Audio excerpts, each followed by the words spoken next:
ॐ नमः सिद्धेभ्यः नमो अरिहन्ताणं नमो सिद्धाणं नमो आयर्याणं नमो उवज्झायाणं नमो लोय सव्वसाहूणं ईसो पञ्चनमो यारो सव्वपावपणासण मङ्गलाणं च सव्वेसिं पठमं हवै मङ्गलं चत्तारि मङ्गलम् अरहन्तमङ्गलं सिद्धमङ्गलं साहुमङ्गलं केवलिपण्णत्तो धम्मो मङ्गलं चत्तारि लोगुत्तमा अरहन्तलोगुत्तमा सिद्धलोगुत्तमा साहुलोगुत्तमा केवलिपण्णत्तो धम्मो लोगुत्तमा चत्तारि शरणं पव्वज्जामि अरहन्तशरणं पव्वज्जामि सिद्धशरणं पव्वज्जामि साहुशरणं पव्वज्जामि केवलिपण्णत्तो धम्मो शरणं पव्वज्जामि। तीन लोक तीन काल के पंच परम गुरु अरहंत सिद्धाचार्य उपाध्याय सर्व साधु परमेष्ठी भगवंतों को भक्तिपूर्वक नमस्कार। जम्बूद्वीप भरत क्षेत्र आर्यखंड भारत देश हुंडाव सर्पणी काल के धर्म तीर्थ शासन नायक प्रथम तीर्थंकर वृषभदेव भगवान को आदि लेकर अंतिम तीर्थंकर भगवान महावीर स्वामी पर्यंत 24 जिन राजों को विनम्र प्रणाम। 12 अंग और 14 प्रकीर्णक रूप श्रुत देवता भगवती जनवाणी सरस्वती माता को भावपूर्ण वंदन। पूर्व शताब्दी के ज्ञानी ध्यानी तपस्वी परम श्रद्धेय धर्म धुरंधराचार्य चारित्र चक्रवर्ती शांति सागर गुरुराज को त्रिभक्तिपूर्वक बारंबार नमोस्तु। दीक्षा शिक्षा गुरुआचार्य विद्यासागर महाराज को नमोस्तु।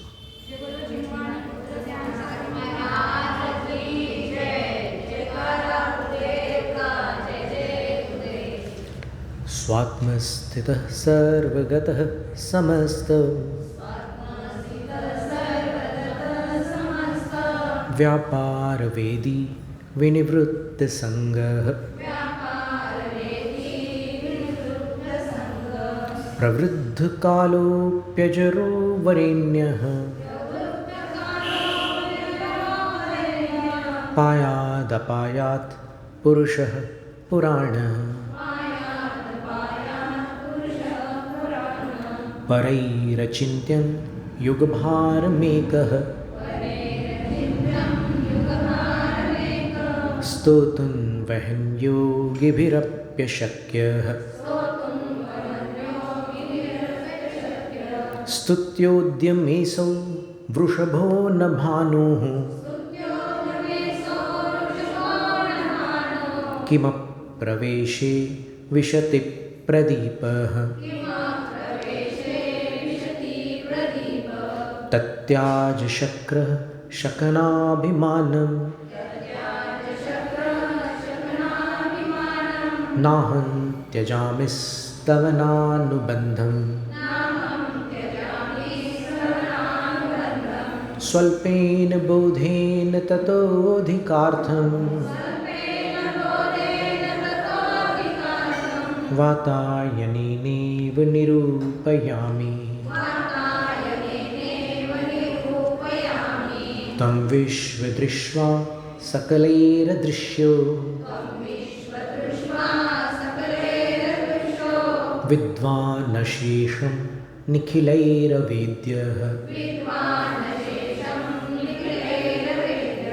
वक्तुं कियान् कीदृशैत्यशक्यः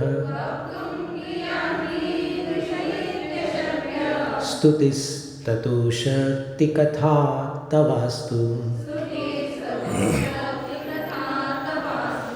व्यापीडितं बालमिवात्मदोषैः रुल्लागतान् लोकमवापिपस्त्वं हिताहितान्वेषणमान्द्यभाजः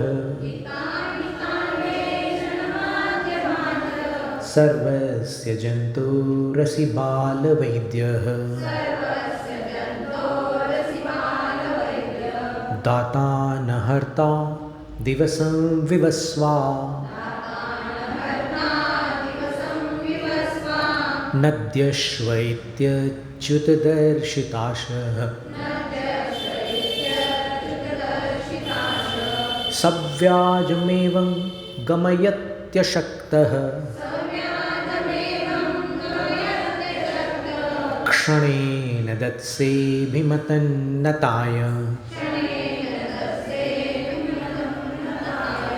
उपैति भक्त्या सुमुखः सुखानि त्वयि स्वभावाद् विमुखश्च दुःखम् सदा वदातद्युतिरेकरूपस् तयोस्त्वमादर्शैवावभासि अगाधताब्धेः स यतः पयोधिर् मेरोश्च तुङ्गा प्रकृतिः स यत्र द्यावा पृथिव्योः पृथुता तथैव व्यापत्वदीया भुवनान्तराणि तवानवस्था परमार्थतत्त्वं त्वया न गीतः पुनरागमश्च दृष्टं विहाय त्वमदृष्टमैषीर् विरुद्धवृत्तोऽपि समञ्जसस्त्वं स्मरः सुदग्धो भवतैव तस्मिन् नुद्धूलितात्मा यदि नाम शम्भुः अशेतवृन्दोपहतोऽपि विष्णुः किं गृह्यते येन भवान् जागः स नीरजाः स्यादपरो भवान् वा तद्दोषकीर्त्यैव न ते गुणित्वम् स्वतोऽम्बुराशेर्महिमानदेव स्तोकापवादेन जलाशयस्य कर्मस्थितिं जन्तुरनेकभूमिं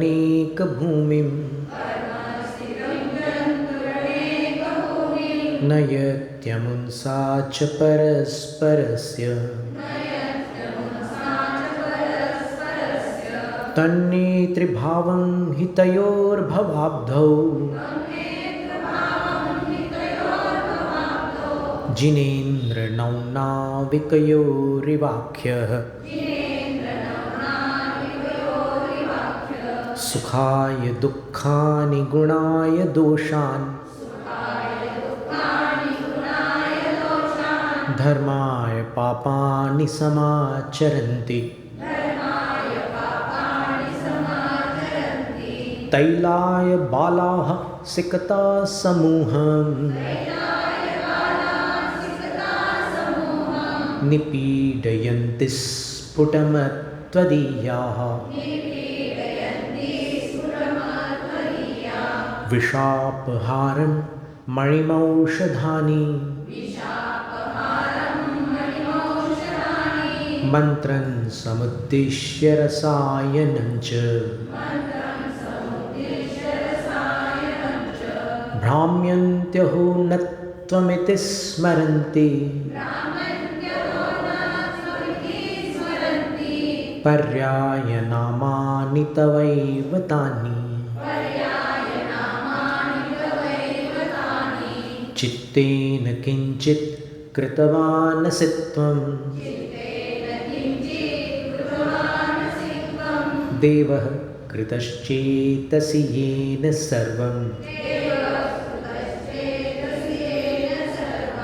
हस्ते कृतं तेन जगद्विचित्रम् सुखेन जीवत्यपि चित्तबाह्यः त्रिकालतत्त्वं त्वमवैस्त्रिलोकी स्वामीति संख्या नियतेरमीषाम्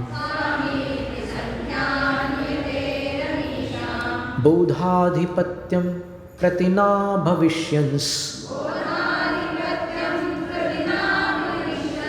तेन्येऽपि चेद्व्याप्स्यदमूनपीदम्।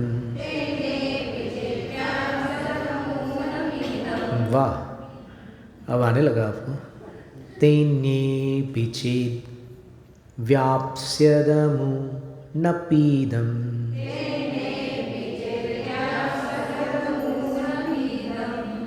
नाकस्य पत्युः परिकर्मरम्यम्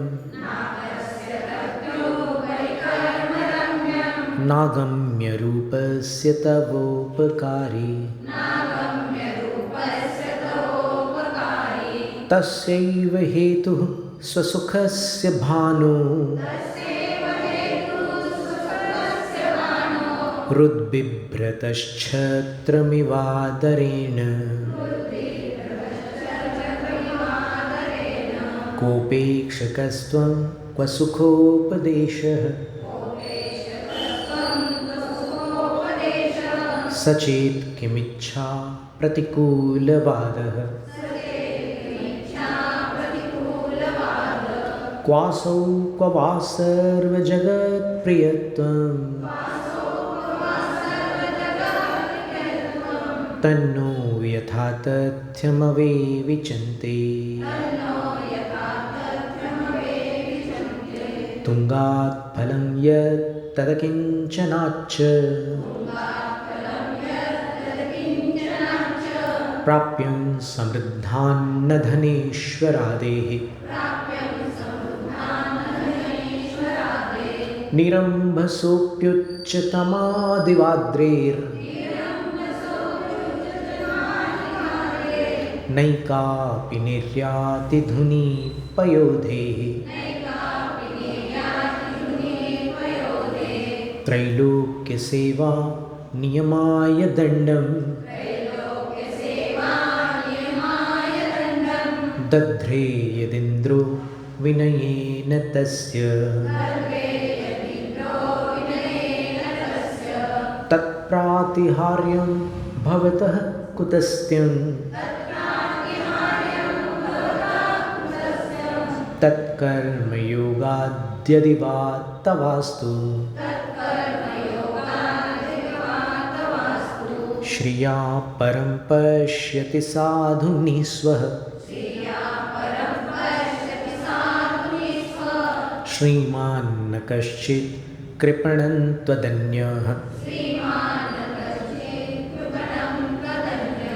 यथा प्रकाशस्थितमन्धकारस् स्थायी क्षतेसौ न तथा तमहस्थम् स्ववृद्धिनिश्वास निमेष भाजी प्रत्यक्षमात्मानुभवेऽपि मूढः किञ्चाखिलज्ञेयविवर्तिबोधस् स्वरूपमध्यक्षमवैति लोकः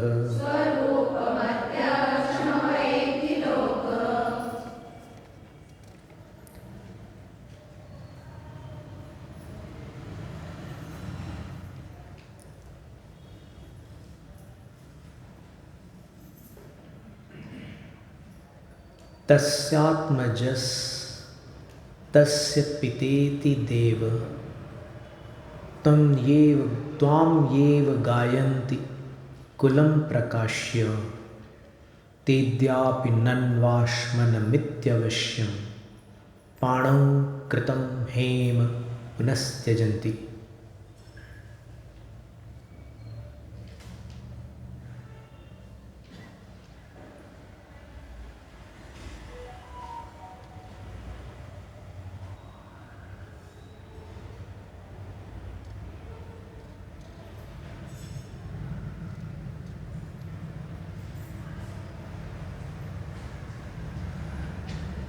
तस्यात्मजस्तस्य पितेति देव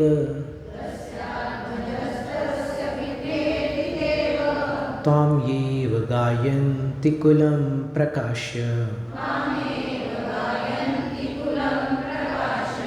तेद्यापि नन्वाश्मनमित्यवश्यं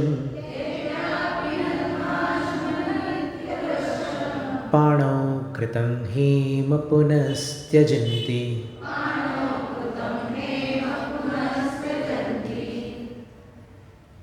अब मंद गति से एक बार पढ़ लेते हैं। तस्यात्मजस्तस्य पितेति देव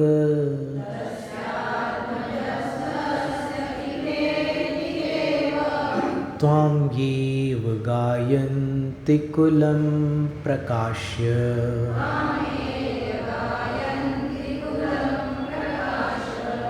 तेद्यापि नन्वाश्मनमित्यवश्यम्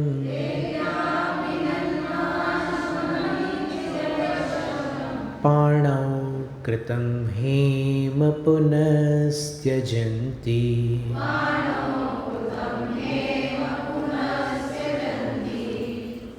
इसकी संस्कृत व्याख्या देखते हैं। देव शब्द है संबोधन में, देखिए आप, यानी एक ही भाव में बार बार देव शब्द आता था, ऐसे यहाँ पर भी देव शब्द।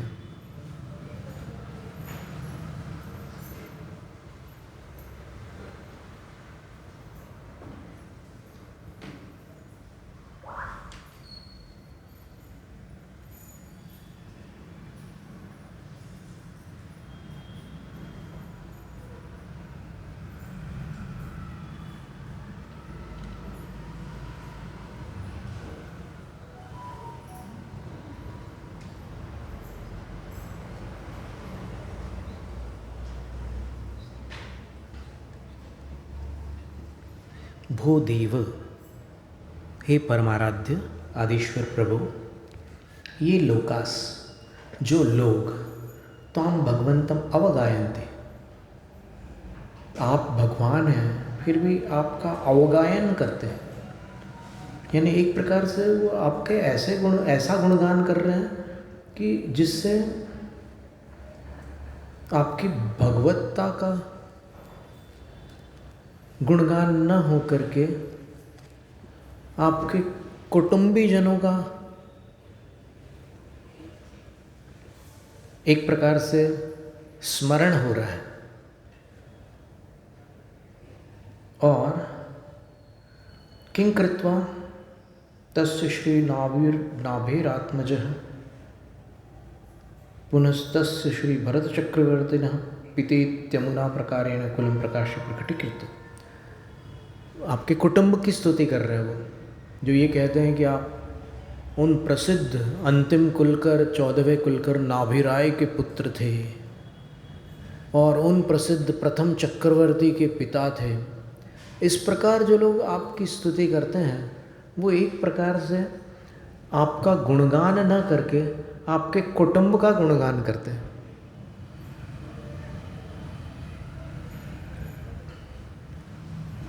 और ते वे लोग, ते पुरुषा अद्यापि ननु निश्चितम, आज भी निश्चित रूप से पाणौ कर कमले कृतम हेम सुवर्णम अवश्यम निश्चितम आश्मनम पाषाणोद्भवमिति विलोक्य पुनस्त्यजन्ति जहतीत्यर्थ।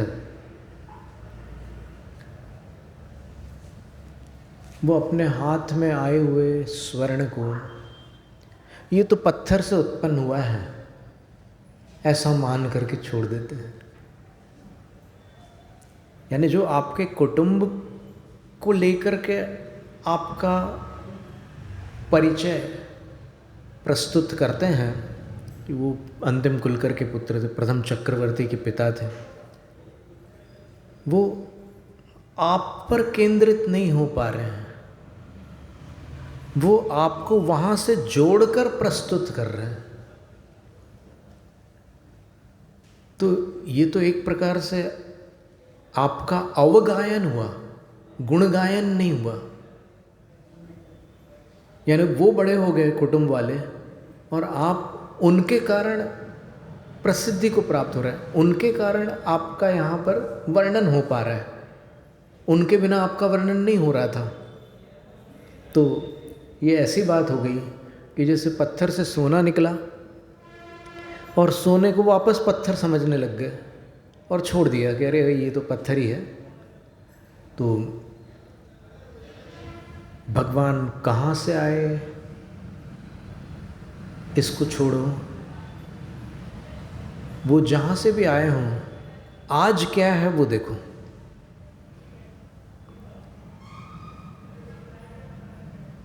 किसी पुराने कवि ने लिखा है, जाति न पूछो साधु की, पूछ लीजिए ज्ञान।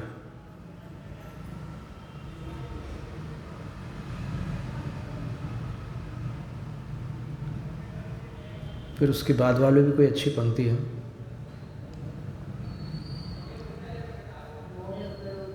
मोल करो तलवार का, पड़ी रहेगी म्यान। ये पंक्ति है, मोल करो तलवार का, पड़ी रहेगी म्यान। तो यहाँ जो ये स्तुति कर रहे हैं कि नाभिराय के पुत्र थे या चक्रवर्ती के पिता थे, ये म्यान की स्तुति हो रही है, क्योंकि कुटुंब का वर्णन हो रहा है ना। और आप उधर देखो तलवार कैसी है वो देख लो ना। तलवार के विषय में कहते हैं, अभी आपने कभी रत्नकंठ शावकाचार्य पढ़ा हो, उसमें निशंकित अंग में तलवार का उदाहरण है।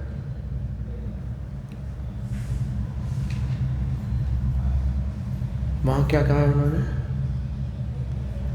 इदमेवे दृश्यमेव तत्व नान्यन्न चान्यथा इत्यकंपाय सांभोवत्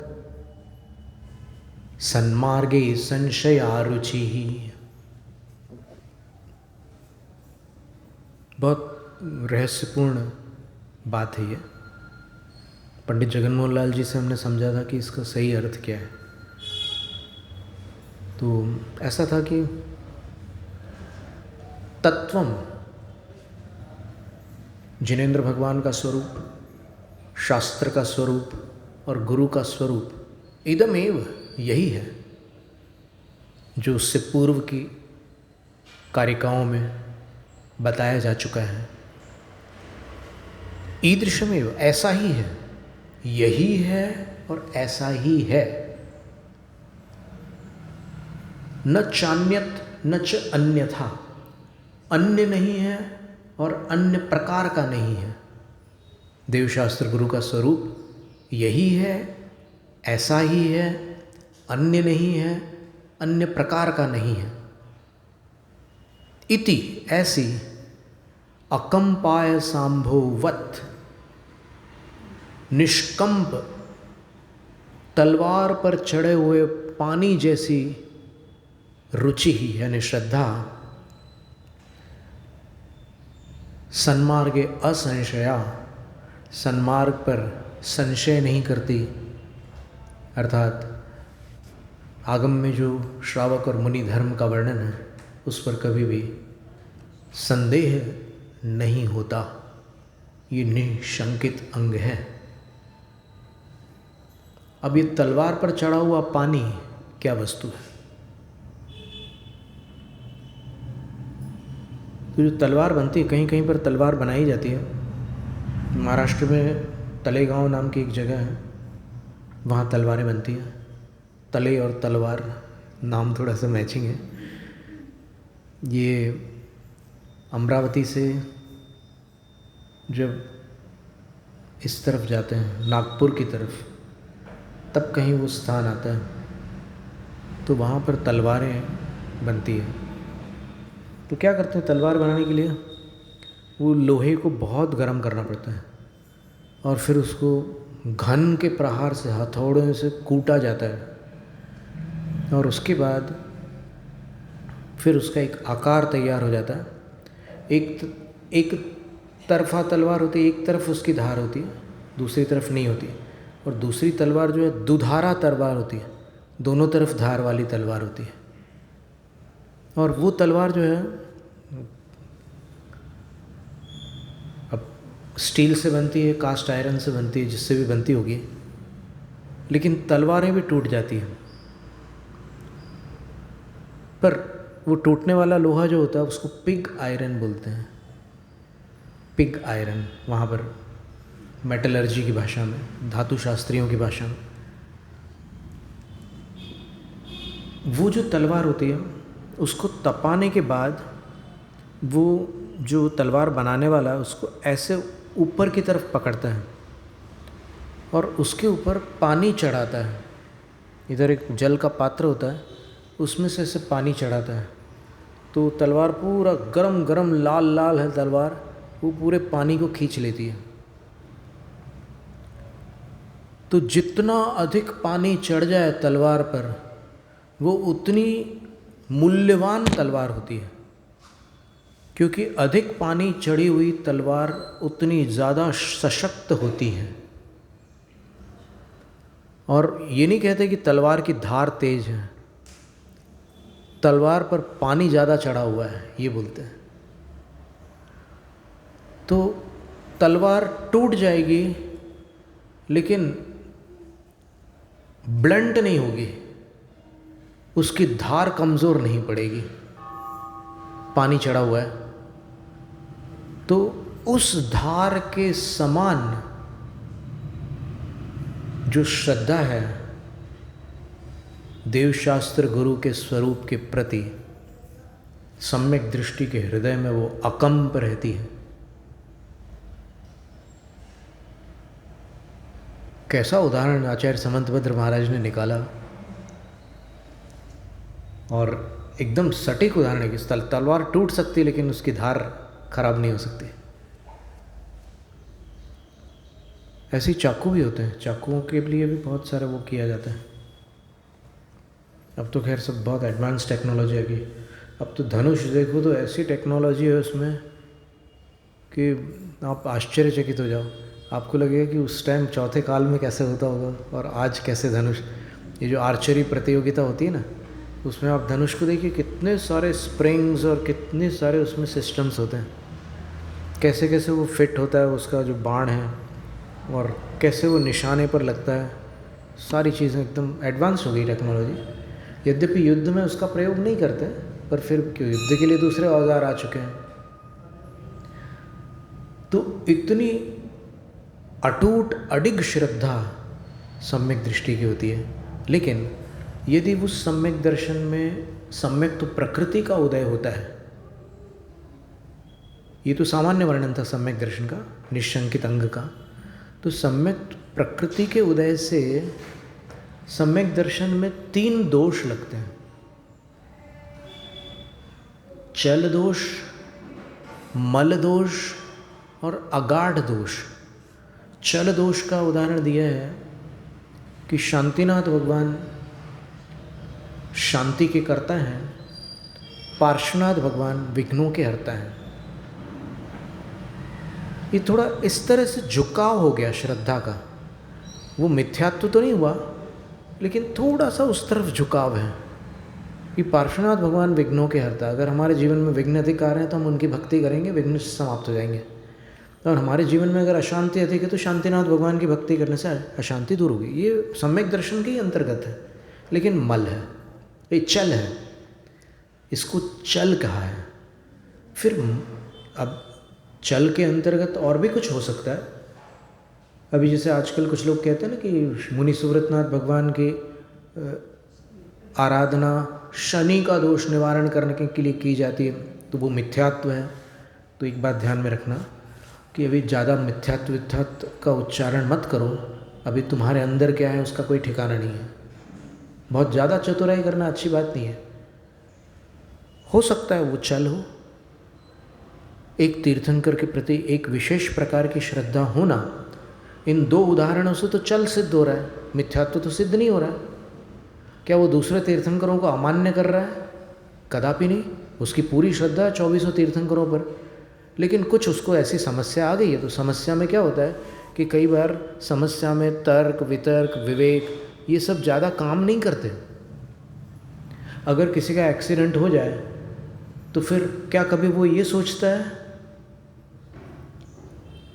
कि जिस गाड़ी से मेरा एक्सीडेंट हुआ है वो इतने लाख की होगी? कभी ऐसा सोचता है? क्यों नहीं सोचता? क्योंकि उस समय उसको चोट लगी रहती है। इसी तरह जो लोग अशुभ कर्म से पीड़ित होते हैं वो भगवान की भक्ति का सोचते हैं, और अगर उनको ये जानकारी मिलती है कि ऐसी भक्ति करने से तुझे अच्छा होगा तो फिर वो करता है। उसमें अश्रद्धा की बात कहाँ से आ गई? तो आपने तुरंत मिथ्यात्व का लेबल लगा दिया। जो लोग लगा रहे हैं उनको कह रहे हैं तो ऐसे मिथ्यात्व का लेबल हर जगह मत लगाया करो, कहीं भूल से वो अपने ऊपर ना चिपक जाए। चल दोष का उसमें स्पष्ट लक्षण बता रहे हैं कि चल दोष किसे कहते हैं कि शांति। सभी तीर्थंकरों में 46 गुण हैं, लेकिन एक तीर्थंकर को शांति का करता, एक तीर्थंकर को विघ्नों का हर्ता मान रहा है, तो वो मिथ्या दृष्टि जीव नहीं है, उसके सम्यक्त्व में चल दोष है। ठीक है ना?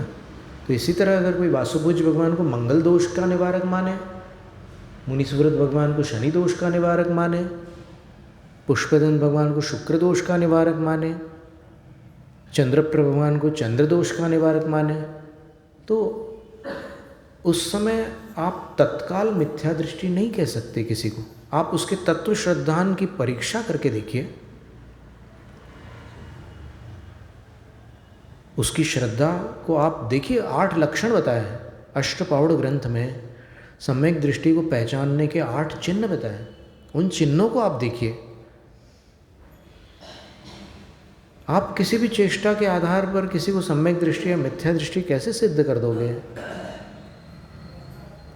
आपने कितना आगम पढ़ा है, और पढ़ा है तो सही ढंग से कितना अर्थ लगाया आपने? कई बार अर्थ लगाने में चूक होती है, कई बार अनुवादों में स्खलन हो जाता है। आचार्य उमा स्वामी महाराज, उन्होंने तत्वार्थ सूत्र लिखा, लेकिन अंत में एक श्लोक है ना, अक्षर मात्र पदस्वरहीनम व्यंजन संधि विवर्जित रेपम साधु विरत्र मम क्षमितव्यम को न विमुह्यति शास्त्र समुद्र। कितनी विनय की बात है ये। उन्होंने विनम्रता से कहा कि कहीं कोई अक्षर की चूक हो गई हो, कहीं कोई मात्रा छूट गई हो, कहीं कोई पद अधूरा रह गया हो, कहीं कोई स्वर दूषित हो गया हो, ई की मात्रा बड़ी ई की मात्रा बन गई हो, या बड़ी ई की मात्रा छोटी ई की मात्रा, ह्रस्व दीर्घ हो गया हो, दीर्घ ह्रस्व हो गया हो, तो कहीं कोई व्यंजन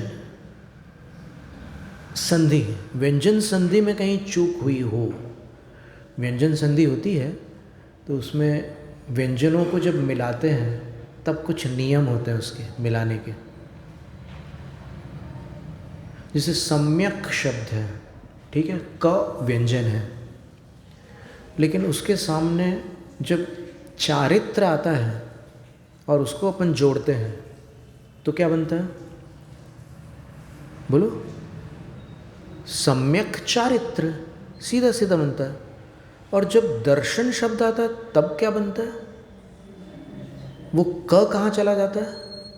सम्यक का जो क था वो ग बन जाता है, सम्यक दर्शन हो जाता है, सम्यक ज्ञान हो जाता है। तो ये सारे नियम हैं व्यंजनों के। तो इसमें अगर विवर्जित रेफम, कहीं मेरी रेफ भी छूट गई हो तो साधु भी सज्जन मम क्षमित, मेरे भूल को क्षमा करें। कितने विनम्र, इतने बड़े आचार्य, विनय से कह रहे हैं कि साधु मेरी उस भूल को, सज्जन लोग मेरी उस भूल को क्षमा करें। को न विमुह्यति शास्त्र समुद्रे, ये शास्त्र समुद्र के समान है, इसमें किससे भूल नहीं होती, भूल चूक हो जाती है तो आप क्षमा करें। इसी तरह अपन जब ये पढ़ते हैं,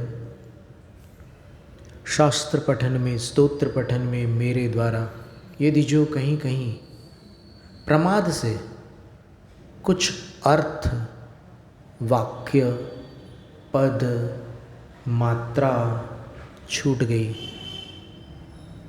तो सरस्वती मेरी उस त्रुटि को कृपया क्षमा करें और मुझे कैवल्य धाम में माँ अविलंब धरे।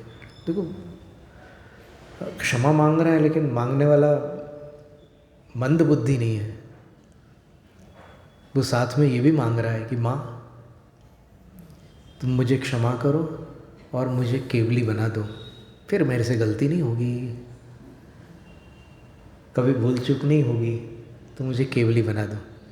अर्थ ये हुआ कि जब तक केवली नहीं है और जब तक एक मुनिराज है, 5 निर्ग्रंथों में एक मुनिराज है तो कषाय कुशील, उनसे कोई भूल चूक नहीं होती। वो ऐसे मुनि होते हैं कि उनसे कोई त्रुटि नहीं होती, कोई प्रतिसेवना उनसे नहीं होती। बहुत उच्च कोटि के साधु होते हैं। तो बाकी सब भूल करते हैं, चूकते हैं। कभी ऐसी त्रुटि होती है कि गुरु से प्रायश्चित्त भी लेना होता है, कभी प्रतिक्रमण से शुद्धिकरण होता है, कभी आलोचना से कि हे गुरुवर मेरे से ऐसी त्रुटि हो गई। ये आलोचना कहलाती है कि मेरे से ऐसी भूल, एकदम निर्दोष विधि से गुरु के सामने अपने दोष प्रस्तुत कर देना, प्रकट कर देना, आलोचना है। तो ये चल क्षयोपशमिक सम्यक्त्व के साथ पाया जाता है, जिसको वेदक सम्यक्त्व कहते हैं। सम्यक प्रकृति का उदय देशघाती है, उससे सम्यक्त्व में कुछ थोड़ा सा कमी आएगी, लेकिन मिथ्यात्व नहीं होगा। फिर दूसरा दोष क्या था? चल दोष के बाद दूसरा मल।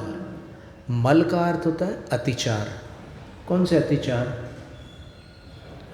तो 5 ऐसे अतिचार प्रसिद्ध है सम्यक दर्शन के। तत्वार्थ सूत्र में अपन ने पढ़ा था, शंका, कांक्षा, विचिकित्सा, अन्य दृष्टि प्रशंसा और अन्य दृष्टि स्तव, संस्तव। तो ये क्या है? 5 अतिचार है। तो ये अतिचार हमेशा नहीं होते हैं, कभी कभार होते हैं, और फिर होने पर उसका शुद्धिकरण अनिवार्य होता है। शुद्धिकरण न होने पर पतन होता है।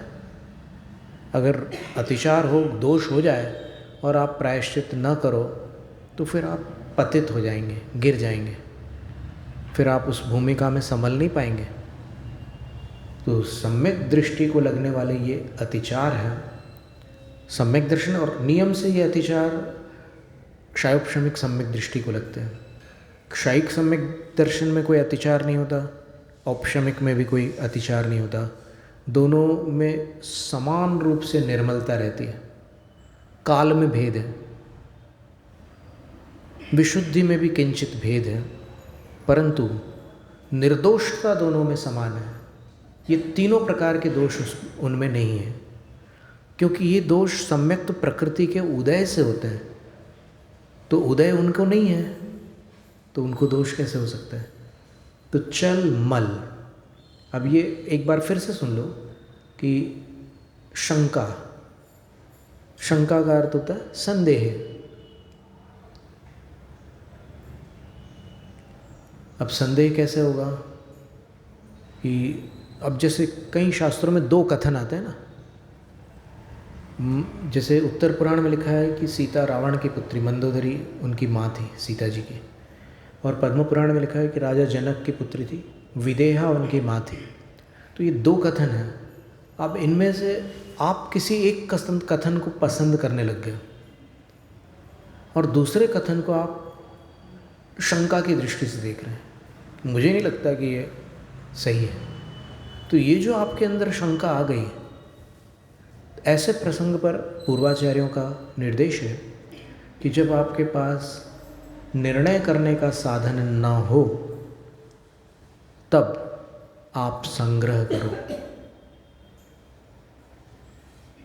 ढेर सारी बातों का संग्रह तो है ही आपके पास, तो इन दोनों मतों का संग्रह कर लो कि इन आचार्य के मत से ऐसा है, इन आचार्य के मत से ऐसा है। अब समाधान कैसे होगा?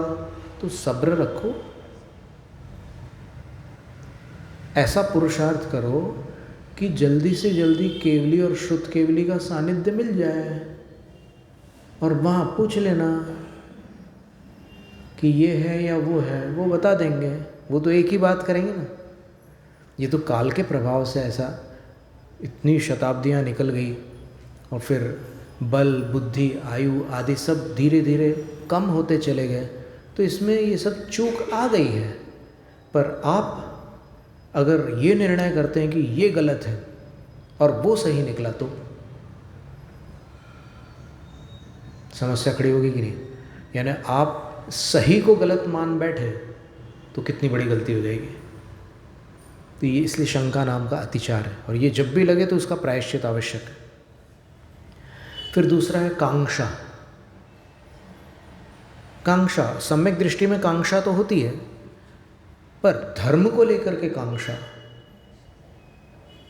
अगर हो जाए तो फिर वो अतिचार है।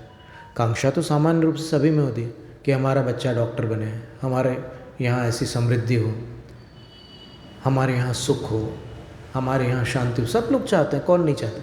सबके अंदर कामना होती है। अब सम्यक दृष्टि के अंदर सांसारिक कामना नहीं होती, ये गलत व्याख्या है। किसने कहा नहीं होती है? राम रावण युद्ध कैसे हुआ था बताओ? पद्म पुराण में लिखा है दोनों सम्यक दृष्टि थे। कौन दोनों? राम और रावण दोनों। रावण में ऐसी कषाय थी, देखो नो कषाय कहेंगे अपन, नो कषाय, काम जो है वो नो कषाय है। तो वो उस नो कषाय के कारण, और मान कषाय थी साथ में, ये दो प्रधान है। अब हमने कल शाम को विचार कर रहे थे हम कि आज अपन अगर संसारी प्राणियों को देखें मनुष्य जीवन में, तो लोग किसके पीछे पागल हैं?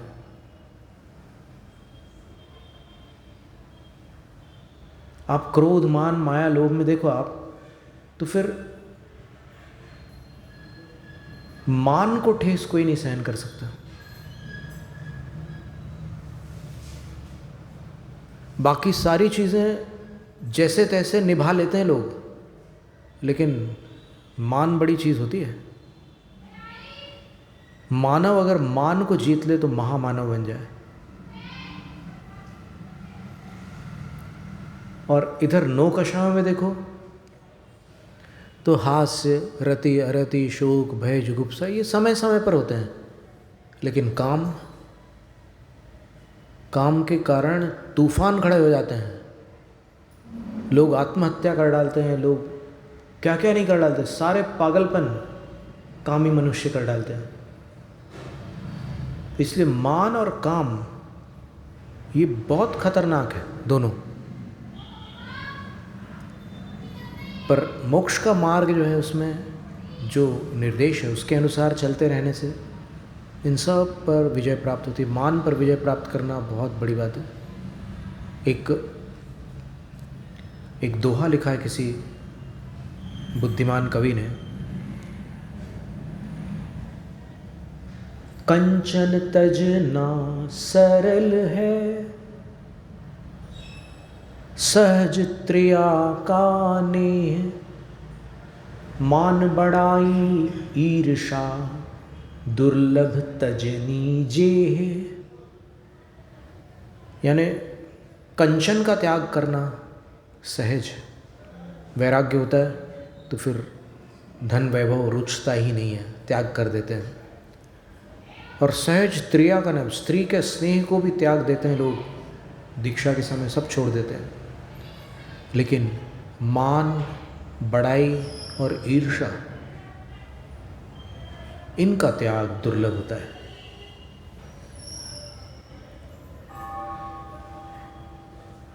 दीक्षा के बाद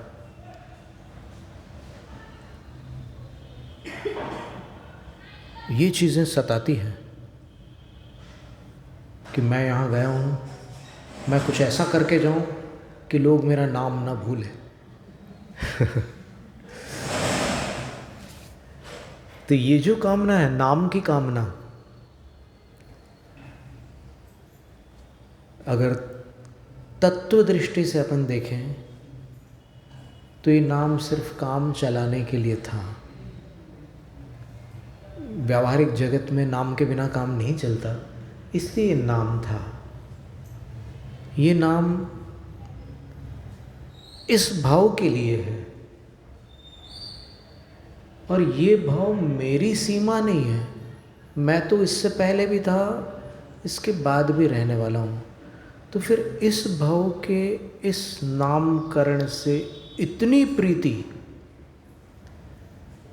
क्यों? जब अपन थोड़ा सा अभ्यास करते हैं, इसका चिंतन करते हैं, तत्व विचार करते हैं, तब इसका स्नेह घटता है और धीरे धीरे टूटता है। सरल नहीं है, लेकिन संभव है।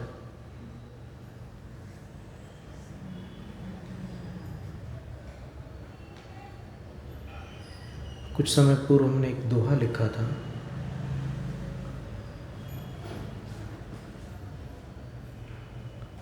जो खुद से अनजान है वही चाहते नाम, जो अपने को जानते वो रहते गुमनाम।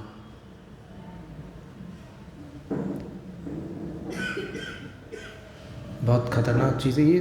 सुनाते समय भी मान उत्पन्न हो सकता है कि देखो हमारी कविता सुनकर कितने लोग प्रसन्न हो रहे हैं, कितने लोग उसकी सराहना कर रहे हैं। ये मान भी बहुत बारीक है, इतना बारीक है कि पकड़ में नहीं आता। मैं बिल्कुल मान नहीं करता, ये भी मान है।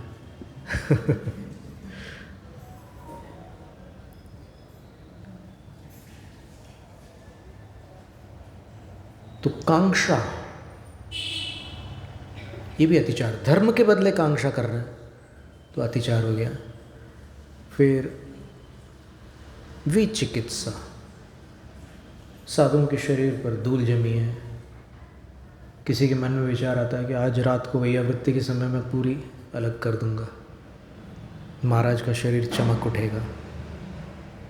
तो आप उस धूल को अलग करने का जो भाव कर रहे हैं वो विचिकित्सा है, वो भी एक अतिचार है सम्यक्त्व का। क्यों?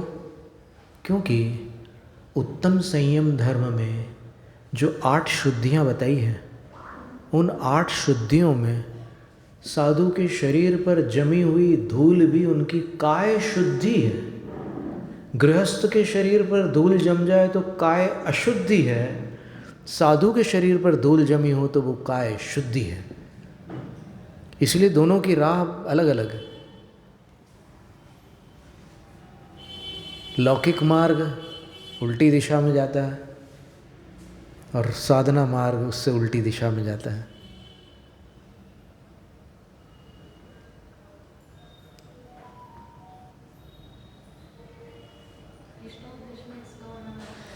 क्या? हाँ नहीं, वो पुरुषार्थ सिद्ध्योपाय में लिखा है।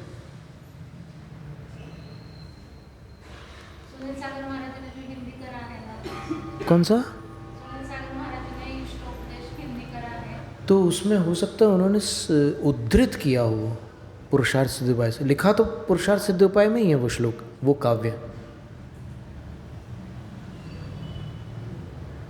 कर्म विताचार नित्य निर्विमुखा एकांत विरति रूपा भवति मुनीना अलौकिकी वृत्ति, ये शब्द है उसके। कि मुनियों की वृत्ति अलौकिक होती है। लौकिक वृत्ति मान सम्मान में, प्रसन्नता का अनुभव करती है। अलौकिक वृत्ति मान सम्मान में उपेक्षा भाव रखती है। ठीक है, वो प्रशंसा कर रहा है, उसकी बुद्धि में जो सूझ रहा है वो कर रहा है, जाने दो। अपन वहाँ देखते हैं अपन सिद्ध और अरहंत में के ज्ञान में मेरी क्या दशा है, वो ज़्यादा महत्वपूर्ण है। इन लोगों के ज्ञान में मेरा बहुत बड़ा सम्मान हो रहा है, बहुत बड़ा हो गया हूँ मैं, ये कोई मेरा बड़प्पन नहीं है। मेरा बड़प्पन तो उनके ज्ञान में है। और लोग सुख सुविधाओं में प्रसन्न होते हैं, साधु परेशानियों में सोचते हैं कि निर्जरा का अवसर आ गया। लोग भरपेट भोजन करने के बाद उठते समय बोलते हैं कि आज आनंद आ गया, और साधु अंतराय आने के बाद सोचते हैं कि आज कर्म कट गए। ये बिल्कुल अलौकिक वृत्ति, बिल्कुल वहाँ जो सोच रहे हैं उससे बिल्कुल उल्टा चल रहा है। विचिकित्सा एक अतिचार है। फिर अन्य दृष्टि प्रशंसा। यहाँ प्रशंसा का अर्थ होता है अंदर वैसे भाव करना, सराहना का भाव प्रशंसा है। और उसको बोलना, वचनों में उसको प्रस्तुत कर देना, प्रकट कर देना, संस्तव। ये पांचवा अतिचार है। मन में किसी का अनुमोदन करना, किसी की सराहना करना, और वचनों में उसको व्यक्त करना, ये दो अतिचार। वो तीन हो गए, शंका, कांक्षा, विचिकित्सा।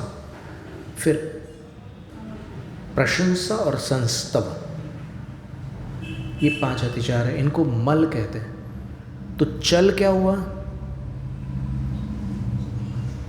चल, मल, और तीसरा अगाढ़ है। अगाढ़ का अर्थ होता है जो क्षयिक सम्यक्त और उपशम सम्यक्त में प्रगाढ़ता होती है। सम्यक्त प्रकृति के उदय में उतनी प्रगाढ़ता नहीं होती, मजबूती नहीं होती है। क्या होता है? थोड़ा सा ढीलापन रहता है।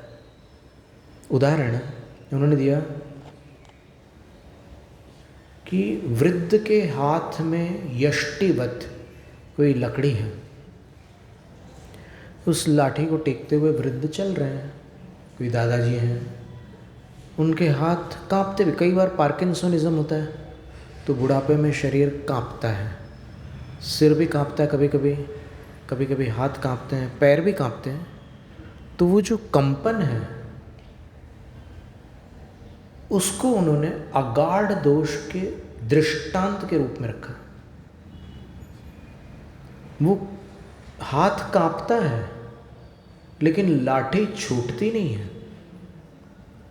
इसी प्रकार वो श्रद्धा थोड़ी अस्थिर है, थोड़ी सी, लेकिन छूटती नहीं है। तो इसको दोष कहा है उन्होंने। अभी हमारे मन में विचार आ रहा था कि इसके विषापहार के बाद फिर आप लोग तो और आगे, और इसके बाद क्या है, ये हमें मालूम है कि आप पूछने वाले हैं कि इसके बाद क्या है।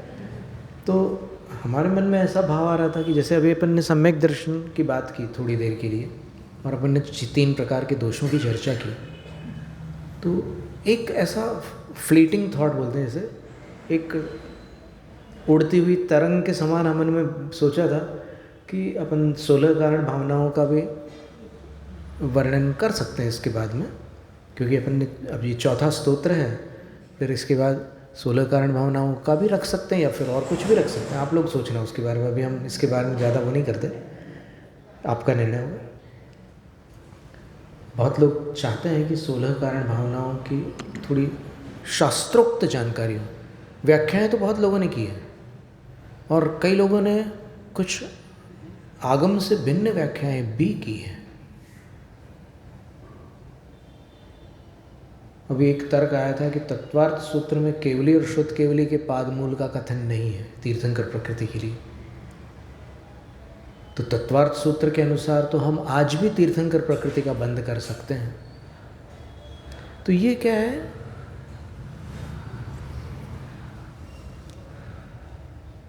ये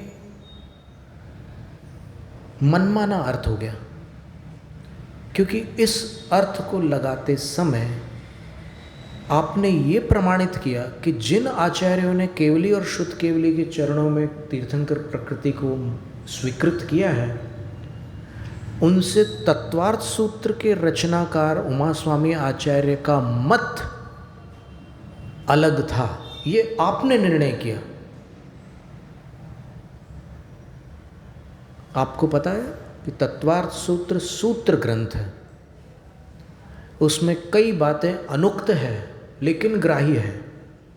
अनुक्त का अर्थ है लिखी नहीं हुई है, लेकिन फिर भी उसको ग्रहण करना होगा। क्यों?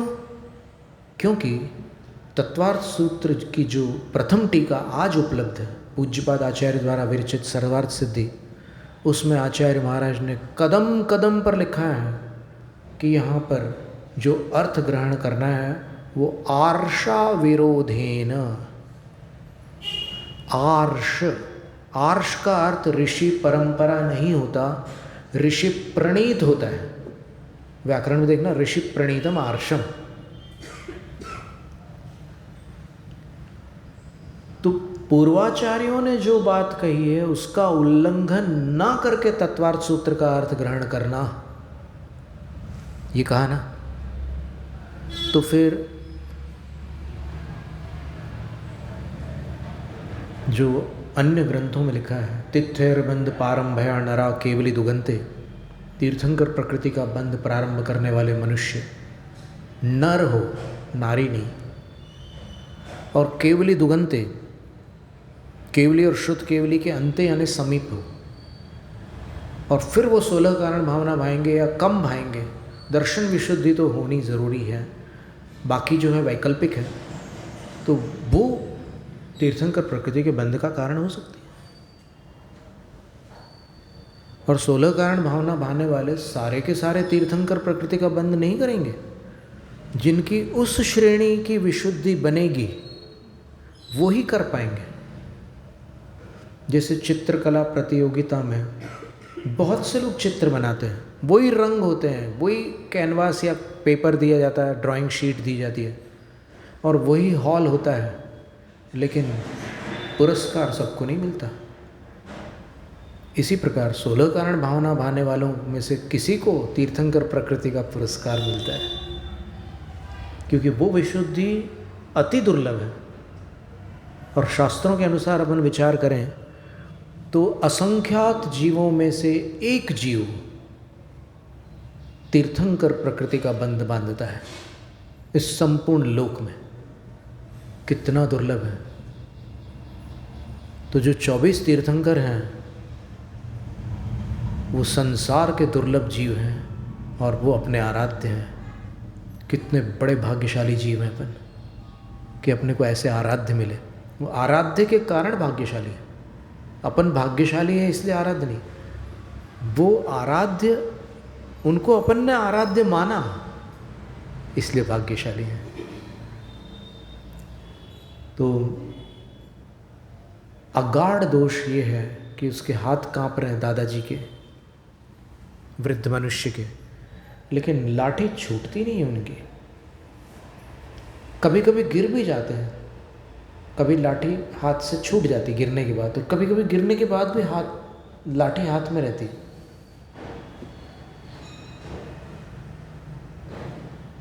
इसी तरह कभी कभी सम्यक दृष्टि नीचे आ जाता है मिथ्यात्व में, और कभी कभी दोष लगता है लेकिन फिर भी सम्यक छूटता नहीं है।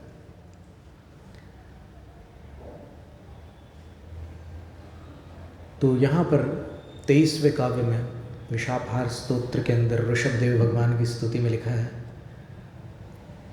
उनके पुत्र, उनके पिता, इस तरह हे प्रभु, हे आराध्य ऋषभदेव तीर्थंकर प्रभु, आपको जो लोग कुलम प्रकाश्य, आपके कुटुंब को प्रकाशित करके अवगायन्ति, अवगान करते हैं, आपका गुणगान नहीं करते, अवगान करते हैं, जो लोग आपका अवगायन करते हैं, ते अद्यापि, वो आज भी, अश्मनम ननु, नन्वाश्मनम, आश्मन, अश्मन का अर्थ पत्थर होता है, और आशमन का अर्थ पत्थर से कुछ प्राप्त हो जाए वो। तो आपको आशमन ऐसा क्या, मतलब सोना है उसको सोना ना कह करके आशमन कहना, सोने की प्रशंसा तो नहीं हुई ना। सोने को ये कहना कि तू तो पत्थर से निकला है, तो वो पत्थर प्रधान हो गया वहाँ पर। इसी प्रकार आदिनाथ भगवान से कहना है कि आप नाभि राय के पुत्र हैं, आप भरत चक्रवर्ती के पिता हैं, ये उनके कुटुंब का गुणगान हो गया। हेम परित्यजंती, हाथ में आए हुए सोने को क्यों छोड़ रहे हो? भगवान का उनके 46 गुणों से गुणगान करो ना। उनके रिश्तेदारों से क्यों गुणगान कर रहे हो? उनके कुटुंबीजनों से क्यों उनका गुणगान कर रहे हो? तो इस तरह ये बड़ी सुंदर सुंदर बातें आती है चर्चाओं में।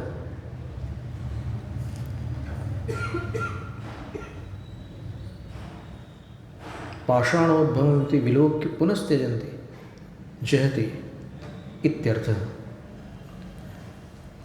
कोई ऐसे भी अज्ञानी लोग रहते हैं कि अरे ये तो पत्थर से ही निकला है, जाने दो, छोड़ देते हैं। तो उनकी दृष्टि में पत्थर ही पत्थर रहता है। जाति न पूछो साधु की, वही बात आती है। जैनम जयतु शास्त्रम। स्तोत्र पठन में मेरे द्वारा यदि जो कहीं कहीं प्रमाद से कुछ अर्थ वाक्य पद मात्रा छूट गई, सरस्वती मेरी उस त्रुटि को कृपया क्षमा करें और मुझे कैवल्य धाम में माँ विलंब धरे। रात्रि चिंतामणि सदृश मात तेरा, वंदन करने वाले मुझको मिले पता मेरा। बोधि समाधि विशुद्ध भावना आत्म सिद्धि मुझको मिले और मैं पा जाऊँ माँ मोक्ष महासुख।